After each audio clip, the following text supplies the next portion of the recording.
ایک سلطنت میں ایک بادشاہ تھا جو علم کو کمزوروں کی چیز سمجھتا تھا اور طاقت کو سب کچھ مانتا تھا۔ ایک دن اس نے اعلان کیا کہ جو شخص اسے سب سے قیمتی تحفہ دے گا اسے انعام ملے گا۔ وزیر سونا، ہیرے اور جواہرات لائے۔ تب ایک خاموش فقیر آگے بڑھا اور بادشاہ کے قدموں میں ایک مٹی کا پیالہ رکھ دیا۔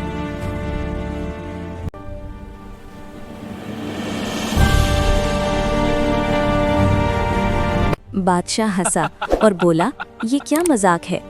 فقیر نے آہستہ سے کہا، یہ پیالہ خالی ہے، جیسے انسان کا دل غرور سے بھرا ہو تو حقیقت سے خالی ہو جاتا ہے۔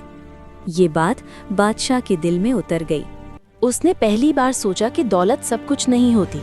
اس دن اس نے فقیر کو انعام نہیں دیا مگر خود کو بدل لیا۔ اس نے رعایا کے ساتھ انصاف شروع کیا اور سلطنت میں سکون واپس آ گیا۔ خالی دل کو دولت نہیں، عاجزی بھر سکتی ہے۔